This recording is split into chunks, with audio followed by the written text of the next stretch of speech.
Hello, this is a study vlog.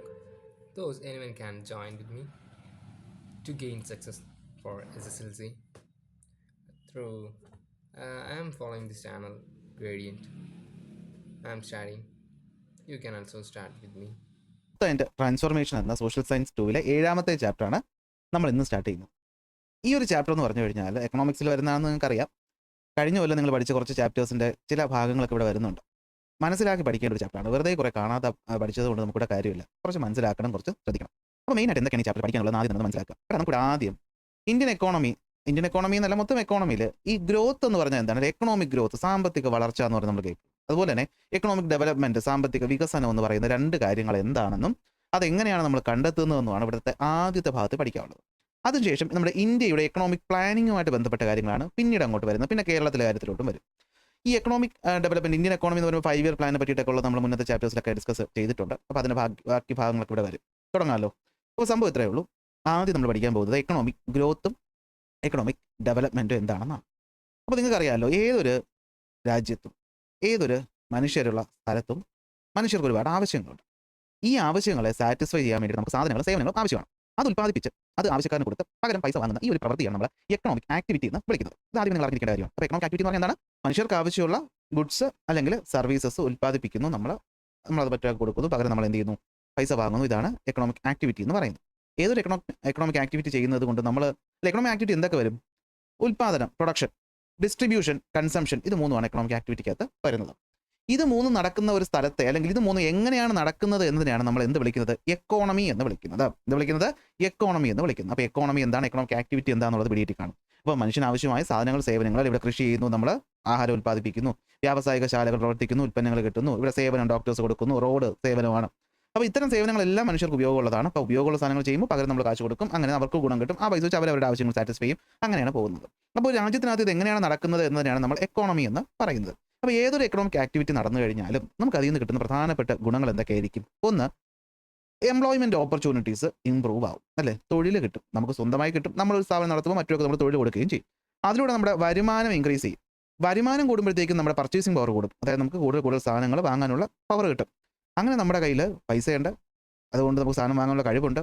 അപ്പോഴത്തേക്കും നമുക്ക് എന്ത് കൂടും? നമ്മുടെ ഇൻഫ്രാസ്ട്രക്ചർ കൂടുതൽ നമുക്ക് ആവശ്യമായിട്ട് വരും. കൈ കാശുള്ളപ്പോഴല്ലേ നമ്മൾ ആലോചിച്ച് നോക്കുന്നത്. നമ്മളതിൽ കാശ് വരുമ്പോൾ അല്ലേ നമ്മൾ പുറത്ത് പോയി ഭക്ഷണം കഴിക്കാൻ ആഗ്രഹിക്കുന്നത്? കൈ കാശുള്ളപ്പോഴല്ലേ നമ്മൾ മാളിൽ പോകാൻ വിചാരിക്കുന്നത്? കൈ കാശുള്ളപ്പോഴല്ലേ നമുക്ക് തിയേറ്റർ വേണ്ടത്? നമ്മുടെ കയ്യിൽ കാശുള്ളപ്പോഴല്ലേ നമുക്ക് പുതിയ പുതിയ കാറുകൾ, പുതിയ പുതിയ മോഡലുകൾ വേണ്ടി വരുന്നത്? അപ്പോൾ നമ്മുടെ ഇൻഫ്രാസ്ട്രക്ചർ വേണ്ടി വരും. അപ്പോൾ ഇതെല്ലാം കൂടെ കൂടുമ്പോൾ നമ്മുടെ ക്വാളിറ്റി ഓഫ് ലൈഫ് എന്ത് ചെയ്യും? ഇംപ്രൂവ് ചെയ്യും. അപ്പോൾ ഒരു എക്കണോമിക് ആക്ടിവിറ്റിയിലൂടെ ഒരു വ്യക്തി ആയാലും, ഒരു ഇൻസ്റ്റിറ്റ്യൂഷൻ ആയാലും, ഒരു ഗവൺമെന്റ് ആയാലും പ്രധാനമായിട്ടും ഉദ്ദേശിക്കുന്ന ഒബ്ജക്റ്റീവുകൾ എന്ന് പറയുന്നത് ഈ പറയുന്ന കാര്യങ്ങളാണ്. ഗവൺമെന്റ് ആണെങ്കിൽ ഇൻഫ്രാസ്ട്രക്ചർ കൂട്ടാൻ നോക്കും, വ്യക്തികളാണെങ്കിൽ എന്തായിരിക്കും? എംപ്ലോയ്മെന്റ് ഓപ്പർച്യൂണിറ്റീസ് കൂട്ടാൻ നോക്കും. അതിലൂടെ വരുമാനം കൂടും, അതിലൂടെ നമ്മുടെ ഹയർ ക്വാളിറ്റി ഓഫ് ലൈഫ് നമുക്ക് അച്ചീവ് ചെയ്യാനായിട്ടും പറ്റും. അപ്പോൾ കുറച്ച് കണ്ട ഒരു ചെറിയൊരു ബോറിംഗ് ടോപ്പിക്കിലൂടെ നമ്മൾ പോവുകയാണ്. കുറച്ച് കാര്യങ്ങൾ ഇവിടെ അങ്ങനെയൊക്കെയാണ്. ഇപ്പം ബോറൊക്കെ അടിക്കും, പക്ഷേ നമുക്ക് പിടിച്ചു തന്നേ പറ്റുള്ളൂ, നമുക്ക് പഠിച്ച് മാർക്ക് വാങ്ങിച്ചല്ലേ പറ്റുള്ളൂ. അപ്പോൾ ഓൾ എക്കോണമീസ് അല്ലേ എന്തിനാണ് എയിം ചെയ്യുന്നത്? ഈ പറയുന്ന പോലെ നമ്മുടെ ലിവിങ് കണ്ടീഷൻസ് കൂട്ടാൻ വേണ്ടിയിട്ടാണ് എയിം ചെയ്യുന്നത്. അത് രണ്ട് രീതിയിൽ കൂട്ടാം. ഒന്ന് ക്വാണ്ടിറ്റേറ്റീവായിട്ടും കൂട്ടാം, മറ്റൊന്ന് ക്വാളിറ്റേറ്റീവായുള്ള മാറ്റങ്ങൾ കൊണ്ടുവരാം. അതായത് ക്വാണ്ടിറ്റിയിൽ മാറ്റം വരുത്തുന്നു, വരുമാനം, പൈസ, രൂപ കൂട്ടുന്നു. ഇനി ക്വാളിറ്റിയിൽ മാറ്റം വരുന്നു എന്ന് വെച്ചാൽ നമ്മുടെ വരുമാനവും കൂടും, നമുക്ക് അതുകൊണ്ടുള്ള ഗുണങ്ങളും കൂടും. ഞാനൊരു ഉദാഹരണം പറയട്ടെ. വളരെ റിമോട്ട് ആയിട്ടുള്ള ഒരു ഏരിയ, നിങ്ങളിപ്പോൾ രാജസ്ഥാൻ മരുഭൂമിയുടെ നടുക്ക് ഒരു ഡെസേർട്ടിന് നടുക്ക് താമസിക്കുക. നിങ്ങളതിൽ ഒരുപാട് കാശുണ്ട്, അപ്പോൾ നിങ്ങൾക്ക് ക്വാണ്ടിറ്റി ഉണ്ട്, അല്ലെ? കയ്യിൽ ഒരുപാട് കാശുണ്ട്, ക്വാണ്ടിറ്റി ഉണ്ട്. അപ്പോൾ നിങ്ങൾ ധനികനാണോ എന്ന് വെച്ചാൽ ധനികനാണ്. പക്ഷേ ആ പൈസ കൊണ്ട് നമുക്ക് അവിടെ ഒന്നും ചെയ്യാനില്ലെങ്കിൽ ആ പൈസ കൊണ്ട് എന്തെങ്കിലും ഗുണമുണ്ടോ? അപ്പോൾ നമുക്ക് നമ്മുടെ സ്റ്റാൻഡേർഡ് ഓഫ് ലിവിങ് കൂടണമെങ്കിൽ ഈ കയ്യിലെ കാശിനോടൊപ്പം തന്നെ നമുക്ക് അത് വാങ്ങാൻ കടകൾ വേണം, അല്ലെ? നല്ല ഫെസിലിറ്റീസ് വേണം. അതില്ലെങ്കിൽ കാര്യമുണ്ടോ? ഇല്ല.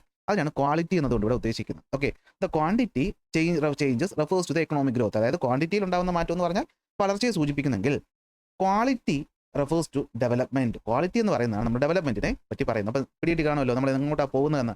നമുക്ക് ഈ പറയുന്ന എക്കണോമിക് ഗ്രോത്തും എക്കണോമിക് ഡെവലപ്മെന്റും എന്താണെന്നാണ് നമ്മൾ പഠിക്കാനായിട്ട് പോകുന്നത്.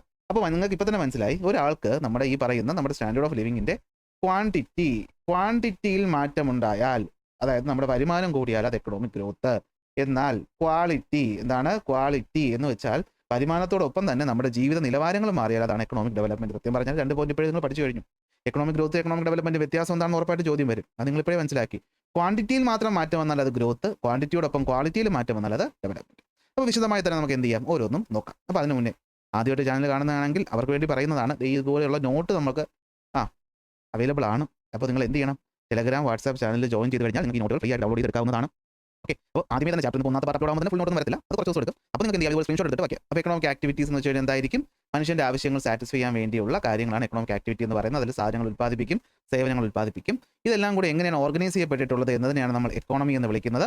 ഈ എക്കണോമിക് ആക്ടിവിറ്റീസ് എല്ലാം എന്തിനാണ്, നമ്മുടെ ലിവിംഗ് കണ്ടീഷൻസ് ഇംപ്രൂവ് ചെയ്യാൻ വേണ്ടിയിട്ടാണ് എപ്പോഴും പ്രവർത്തിച്ചുകൊണ്ടിരിക്കുന്നത്. അത് നമ്മുടെ ക്വാണ്ടിറ്റിയും കൂട്ടാം, ക്വാളിറ്റിയും കൂട്ടാം. ക്വാണ്ടിറ്റിയെ കൂട്ടിയാൽ അത് ഗ്രോത്ത്, ക്വാളിറ്റിയെ കൂട്ടിയാൽ അത് ഡെവലപ്മെന്റ്. ഏതൊരു എക്കണോമിക് ആക്ടിവിറ്റിയുടെയും ഒബ്ജക്റ്റീവുകൾ എന്തൊക്കെയെന്ന് ചോദിച്ചാൽ, ഒന്ന് നമ്മുടെ എംപ്ലോയ്മെന്റ് ഓപ്പർച്യൂണിറ്റീസ് കൂട്ടുക, അതിലൂടെ ഇൻകവും പർച്ചേസിംഗ് പവറും കൂട്ടുക, അങ്ങനെ നമ്മുടെ ക്വാളിറ്റി ഓഫ് ലൈഫ് ഇംപ്രൂവ് ചെയ്യുക, നമ്മുടെ ഇൻഫ്രാസ്ട്രക്ചറുകൾ കൂട്ടുക. ഇതാണ് ഒബ്ജക്റ്റീവ്സ് എന്ന് പറയുന്നത്. ഒരു സ്ക്രീൻഷോട്ട് എടുത്ത് വെച്ചാൽ നിങ്ങൾക്ക് എഴുതിയെടുക്കാം. ടെക്സ്റ്റ് ബുക്കിലുള്ള പോയിന്റ് തന്നെയാണ്. എന്നാലും അങ്ങനെ നമുക്ക് രണ്ടിടത്തിരിക്കാം അല്ലെ, എക്കണോമിക് ഗ്രോത്തും എക്കണോമിക് ഡെവലപ്മെന്റും. എക്കണോമിക് ഗ്രോത്ത് എന്ന് വെച്ചാൽ എന്താണ്, ക്വാണ്ടിറ്റിയിൽ വരുന്ന മാറ്റം അല്ലെ ഒരു എക്കോണമിയുടെ. അപ്പോൾ നമ്മൾ ഇനി പറയുമ്പോൾ വ്യക്തിയിലല്ല നിൽക്കുന്നത്, നമ്മുടെ രാജ്യം അല്ലെങ്കിൽ ഒരു സ്റ്റേറ്റ് മൊത്തത്തിലാണ് പറയുന്നത്. അപ്പോൾ എക്കോണമിയുടെ ക്വാണ്ടിറ്റിയിൽ മാറ്റം വന്നാൽ, അതായത് ക്വാണ്ടിറ്റി പൈസയിൽ കൂടുതൽ വന്നാൽ അതാണ് എക്കണോമിക് ഗ്രോത്ത് എന്ന് പറയുന്നത്. ഇത് പ്രൊഡക്ഷൻ കൂടുന്നു അല്ലെങ്കിൽ മെറ്റീരിയൽ എക്സ്പാൻഷനിലൂടെയാണ് നടക്കുന്നത്. അതായത് സാധനങ്ങൾ, ഫിസിക്കലി ഉള്ള ഗുഡ്സ്, സാധനങ്ങളുടെ കൂടുതലാണ് എന്ത് ഗ്രോത്ത് എന്ന് പറയുന്നത്. നമുക്കതിനെ GDP വെച്ചിട്ട്, പെർ ക്യാപിറ്റ ഇൻകം ഒക്കെ വെച്ചിട്ടാണ് കണ്ടെത്തുന്നത്. നമ്മൾ ഇനി വഴിയെ എന്ത് ചെയ്യും, പഠിക്കും.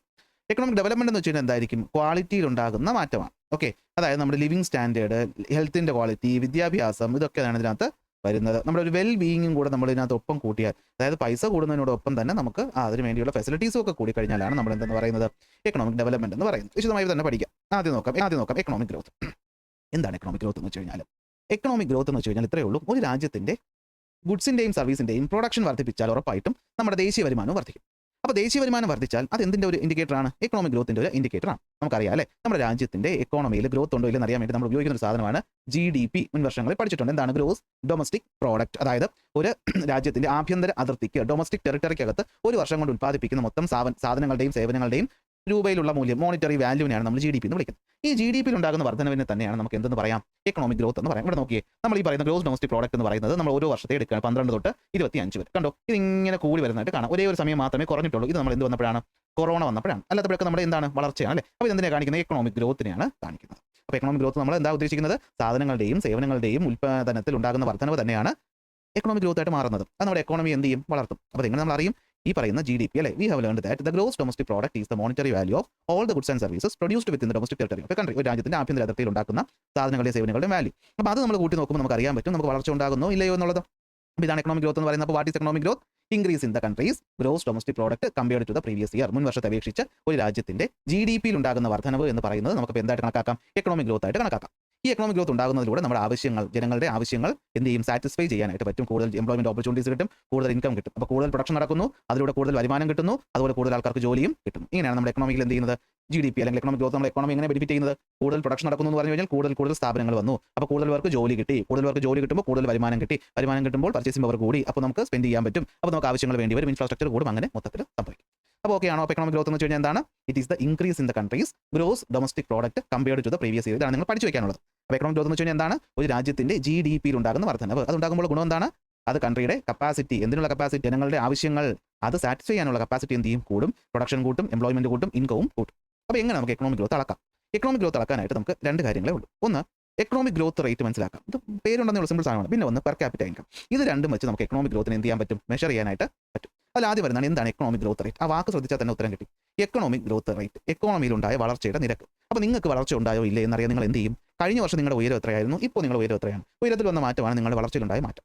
അല്ലെങ്കിൽ നിങ്ങൾ കഴിഞ്ഞ കൊല്ലത്തെ വെയിറ്റ് എത്രയാണ്, ഇപ്പോഴുള്ള വെയിറ്റ് എത്രയാണ്, അതിലുണ്ടാകുന്ന മാറ്റമാണ് വളർച്ചയുടെ അളവെന്ന് പറയും. അപ്പോൾ നിങ്ങൾ ഇപ്പോൾ ഉള്ള വരുമാനം, അതായത് കറണ്ട് GDP മുൻ വർഷത്തെ GDP യിൽ നിന്ന് നമ്മൾ എന്ത് ചെയ്യും, കുറയ്ക്കും. അല്ലെങ്കിൽ ഇപ്പോഴത്തെ GDP യും മുൻവർത്തെ GDP യും വ്യത്യാസം എടുക്കും. നമ്മൾ അതിന് എന്ത് ചെയ്യും, പെർസെൻറ്റേജിലോട്ട് മാറ്റാൻ 100 കൊണ്ട് മൾട്ടിപ്ലൈ. അതിന് മുന്നേ നമ്മൾ എന്ത് ചെയ്യും, പ്രീവിയസ് ഇയറിൻ്റെ കൊണ്ട് ഡിവൈഡ് ചെയ്യുമ്പോഴത്തേക്ക് നമുക്ക് എന്ത് കിട്ടും, റേറ്റ് കിട്ടും അല്ലേ. അതായത് ഉണ്ടായ മാറ്റം താരതമ്യം ചെയ്യണം അല്ലേ. അപ്പോൾ നമുക്ക് താരതമ്യം ചെയ്യണമെങ്കിൽ നമുക്ക് അറിയാം, താരതമ്യം ചെയ്യാൻ വേണ്ടിയാണ് നമ്മൾ എന്ത് ഉപയോഗിക്കുന്നത്, ഫ്രാക്ഷൻസ് ഉപയോഗിക്കുന്നത് അല്ലേ. ന്യൂമറേറ്ററും ഡിനോമിനേറ്ററും അല്ലേ, ഇത് രണ്ടും കൂടെ നോക്കുമ്പോൾ നമുക്ക് താരതമ്യം ചെയ്യാൻ പറ്റും. അപ്പോൾ കഴിഞ്ഞ വർഷത്തുണ്ടായിരുന്ന GDP, അതാണ് പ്രീവിയസ് ഇയർ GDP അല്ലേ. അതിന് നമ്മൾ ഇപ്പോൾ ഉണ്ടായ GDP എന്ന് പറഞ്ഞു കഴിഞ്ഞാൽ ഇപ്പോൾ ഉണ്ടാകുന്ന GDP മുന്നത്തെ വ്യത്യാസം അല്ലേ. അപ്പോൾ ചേഞ്ച് ഇൻ GDP. അപ്പോൾ ചേഞ്ച് ഇൻ GDP നമ്മൾ മുൻവർഷത്തെ GDP കൊണ്ട് ഡിവൈഡ് ചെയ്യുമ്പോൾ നമുക്ക് എക്കണോമിക് ഗ്രോത്ത് കിട്ടും. അതിന് റേറ്റ് എന്ന് പറയാനായിട്ട് പെർസെൻറ്റേജിലോട്ട് മാറ്റണം, അതൊരു 100 കൊണ്ട് മൾട്ടിപ്ലൈ ചെയ്യും. അപ്പോൾ ഇപ്പോഴുള്ള GDP മൈനസ് മുന്നേ ഉള്ള GDP, ഇതാണ് ചേഞ്ച് ഇൻ GDP. ഇതാണ് എന്തെന്ന് പറയുന്നത്, ചേഞ്ച് ഇൻ GDP. GDP ഉണ്ടായ മാറ്റം ബൈ മുന്നത്തെ GDP into 100 economic growth rate എന്ന് പറയുന്നത്. ഫോർമുല പഠിച്ചു വെക്കണം. അപ്പോൾ എക്കണോമിക് ഗ്രോത്ത് റേറ്റ് നമുക്ക് നോക്കുമ്പോൾ അറിയാൻ പറ്റും, നമുക്ക് വളർച്ചയാണോ ഉണ്ടായത്, തളർച്ചയാണോ ഉണ്ടായതെന്ന് മനസ്സിലാക്കാൻ പറ്റും. ഇവിടെ നോക്കി 2012 മുതൽ 2025 വരെയുള്ള GDP ആണ് ഇവിടെ തന്നിട്ടുള്ളത് അല്ലേ. GDP. അപ്പോൾ ഈ GDP യുടെ ഗ്രോത്ത് റേറ്റ് എന്ന് വെച്ചാൽ എന്താണ് നോക്കടാ, ഈ വർഷത്തെ GDP ഇത്രയും, തൊട്ട് മുന്നത്തെ വർഷത്തെ GDP ഇത്രയും. അപ്പോൾ ഈ ഒരു വ്യത്യാസം ഉണ്ടല്ലോ, ഇതിന് ശതമാനത്തിൽ പറഞ്ഞാൽ അതാണ് എക്കണോമിക് ഗ്രോത്ത് റേറ്റ് എന്ന് പറയുന്നത്. അപ്പോൾ ഇത് പറയുന്ന ഗ്രോത്ത് റേറ്റ് നമുക്ക് നോക്കുമ്പോൾ കാണാൻ പറ്റും. ഇതാ കണ്ടോ, ഈ വരെ 2012 തൊട്ട് 2017 വരെ ഏതാണ്ട് ഇത് കൂടി തന്നെയാണ് പോയിക്കൊണ്ടിരുന്നത്. ഓക്കെ, 5.5 ആയിരുന്നു, 6.4 ആയി, 7.4 ആയി, 8 ആയി, 8.3 ആയി. എന്നാൽ 17 തൊട്ട് ഈ പറയുന്ന ഒരു 21 വരെയുള്ള സമയം നമ്മൾ നോക്കിക്കഴിഞ്ഞാൽ, അത് 21 വരെ എടുക്കണം, നമുക്ക് 20 വരെ എടുക്കാം. 20 വരെ നോക്കിക്കഴിഞ്ഞാൽ നമ്മുടെ റേറ്റ് എന്ത് ചെയ്യുന്നുണ്ട്, കുറയുന്നുണ്ട്. പക്ഷേ നെഗറ്റീവ് ആവുന്നുണ്ടോ? ഇല്ല. അതായത് നമുക്ക് ഈ വർഷത്തെയും താരതമ്യം ചെയ്യുമ്പോൾ വ്യത്യാസമുണ്ട്. ആ വ്യത്യാസം മുമ്പുണ്ടായിരുന്ന വ്യത്യാസത്തിനേക്കാളും കുറവാണെന്നേ ഉള്ളൂ. അതുകൊണ്ടാണ് താഴോട്ട് പോയത്. കണ്ടോ, അതായത് ഇപ്പോൾ ഞാൻ ഇവിടെ എക്സാമ്പിൾ പറഞ്ഞുതരാം. ഇവനെയും താരതമ്യം ചെയ്യുമ്പോൾ ഇത്രയെന്ന് പറയുന്നത് 8 ഉണ്ടായിരുന്നു.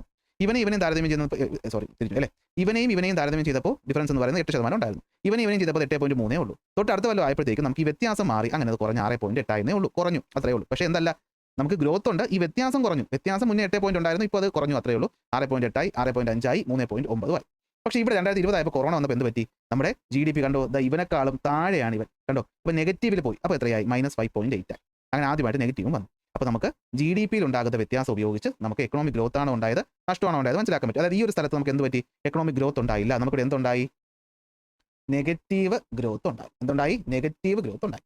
ബാക്കി എല്ലായിടത്തും കൂടുന്നും കുറയുന്നു നോക്കുകയാണ്. പക്ഷേ ഇതെല്ലാം എന്താണ്, പോസിറ്റീവാണ്. കാരണം ഒരിക്കലും ഇതൊരു മൈനസ് സംഖ്യയിലോട്ട് പോയില്ല. അപ്പോൾ മാറ്റം ഉണ്ടായി, അത് ഒന്നിനേക്കാളും വലുതാണെങ്കിൽ എന്തായിരിക്കും, അല്ലെങ്കിൽ ഈ പറയുന്ന പോസിറ്റീവ് സംഖ്യ ആയിരിക്കും എന്ന് വെച്ചാൽ എന്താ പിടിയോ, മനസ്സിലായോ? ഇല്ലെങ്കിൽ ഒന്ന് നോക്കിയോ. ഇവിടെ കറണ്ട് ഇയർ GDP നിന്ന് മുന്നത്തെ GDP കുറയ്ക്കുമ്പോൾ ആലോചിച്ച് നോക്കേ, ഇപ്പോഴത്തെ GDP കഴിഞ്ഞ വർഷത്തെ GDP-ക്കാളും കൂടുതലാണെങ്കിൽ ഇത് വലിയ സംഖ്യ മൈനസ് ചെറിയ സംഖ്യ എന്തായാലും പോസിറ്റീവ് വാല്യൂ ആയിരിക്കും. അപ്പോൾ പോസിറ്റീവ് ഗ്രോത്ത്.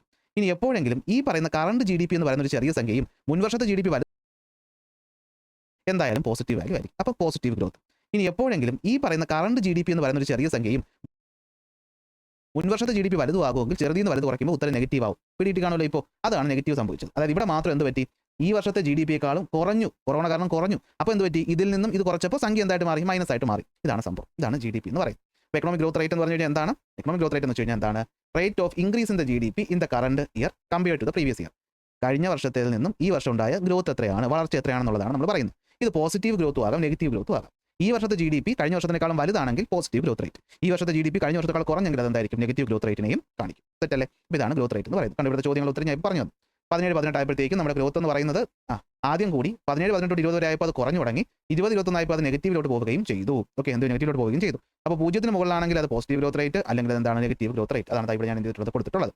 0-നേക്കാളും മുകളിലാണെങ്കിൽ, അതായത് ഈ സംഖ്യ വലുതും ഈ സംഖ്യ ചെറുതുമാണെങ്കിൽ പോസിറ്റീവ് ഗ്രോത്ത് റേറ്റ്. അതായത് ഈ വർഷത്തെ ഗ്രോത്ത് കൂടുതലും കഴിഞ്ഞ വർഷത്തെ ഗ്രോത്ത് എന്ന് പറയാൻ പറ്റില്ല, GDP വ്യത്യാസം ഉണ്ടെങ്കിൽ അത് പോസിറ്റീവ്. ഇനി ഇതൊരു ചെറിയ സംഖ്യയും ഇതൊരു വലിയ സംഖ്യ ആയിക്കഴിഞ്ഞാൽ മാത്രം അത് നെഗറ്റീവ് ആവും. കാരണം 0-ന് താഴോട്ട് പോകും. ഇത്രയേ ഉള്ളൂ എന്തെന്ന് പറയുന്നത് എക്കണോമിക് ഗ്രോത്ത് റേറ്റ് എന്ന് പറയുന്നത്. എങ്കിൽ ലാസ്റ്റ് വരുന്നതാണ് പെർ ക്യാപിറ്റ ഇൻകം, പ്രതിശീർഷ വരുമാനം. അപ്പോൾ എന്താണ് പെർ ക്യാപിറ്റ ഇൻകം? നമ്മുടെ രാജ്യത്തിന്റെ മൊത്തം ഇൻകത്തിനെ നമ്മുടെ രാജ്യത്തിന്റെ മൊത്തം പോപ്പുലേഷൻ കൂടെ ഡിവൈഡ് ചെയ്താൽ കിട്ടുന്നതാണ് പെർ ക്യാപിറ്റ ഇൻകം.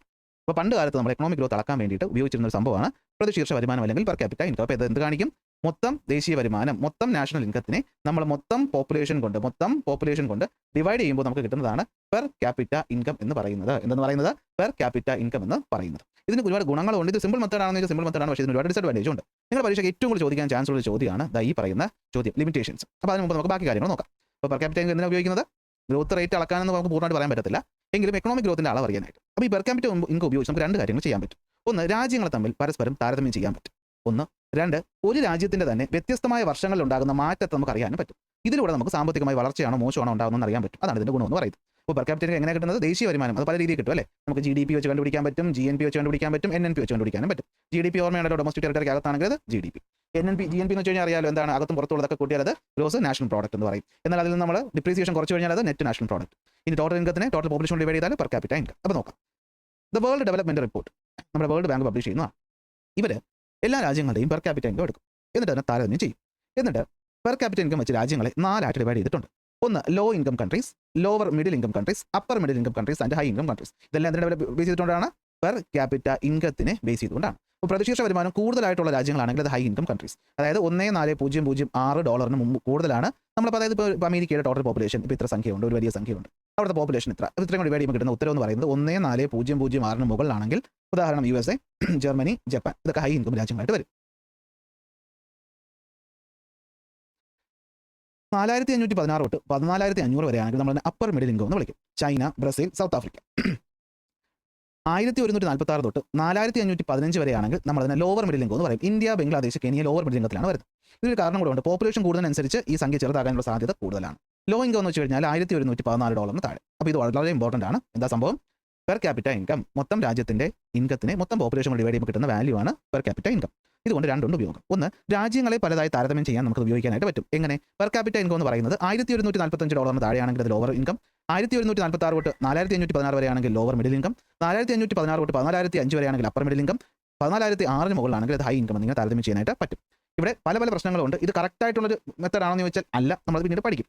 ഇനി രണ്ടാമത്തെ യൂസ് എന്താ? ഒരു രാജ്യത്തിന്റെ തന്നെ പല പല വർഷങ്ങളിലുള്ള മാറ്റം അറിയാൻ പറ്റും. ഇപ്പോൾ ഇന്ത്യ 91 364 ആയിരുന്നു, അത് 2001 ആയപ്പോൾ 442, 2011 ആയപ്പോൾ 1500, 2021 ആയപ്പോൾ 2500. ഇപ്പോൾ ആലോചിച്ച് നോക്കി, 10 കൊല്ലത്തിലുള്ള വ്യത്യാസത്തിൽ ആലോചിച്ച് നോക്കി. ഈ പറഞ്ഞ 10 കൊല്ലത്തിലുണ്ടായതിനേക്കാൾ മാറ്റം ഈ പറഞ്ഞ 10 കൊല്ലത്തിലുണ്ടായില്ലേ? അടുത്ത് ഈ പറഞ്ഞ 10 കൊല്ലത്തിലുണ്ടായ മാറ്റം ഈ 10 കൊല്ലത്തിലുണ്ടായ മാറ്റം നമുക്ക് താരതമ്യം ചെയ്യാൻ പറ്റത്തില്ലേ? അപ്പോൾ നമുക്ക് എന്ത് ചെയ്യാൻ പറ്റും? To compare the economic growth of different countries over the same period and to understand the economic growth of one country over different period of time. ഇതാണ് നിങ്ങൾ എന്ത് പഠിച്ചു വെക്കേണ്ടത്? Use of per capita income എന്ന് പറഞ്ഞ് നിങ്ങൾ പഠിച്ചു വെക്കേണ്ടത് ഈ പോയിന്റാണ്. ഇത് എന്തിനാണ് കാൽക്കുലേറ്റ് ചെയ്യുന്നത്? രണ്ട് ഗുണങ്ങൾ, രാജ്യങ്ങളെ താരതമ്യം ചെയ്യാനും അതുപോലെ തന്നെ ഒരു രാജ്യത്തിന്റെ വ്യത്യസ്തമായ വർഷങ്ങളിലുള്ള മാറ്റത്തെ താരതമ്യം ചെയ്യാനും നമുക്ക് എന്ത് ഉപയോഗിക്കാം? പെർ ക്യാപിറ്റ ഇൻകം ഉപയോഗിക്കാനായിട്ട് പറ്റും. ഓക്കെ, ഇതാണ് പെർ ക്യാപിറ്റ ഇൻകത്തിന്റെ യൂസ് എന്ന് പറയുന്നത്. ഇനിയാണ് ഞാൻ പറഞ്ഞ മെയിൻ ചോദ്യം. ഇവിടെ എപ്പോഴും ചോദിക്കാൻ ചാൻസ് ഉള്ള ചോദ്യം ഇതാണ്.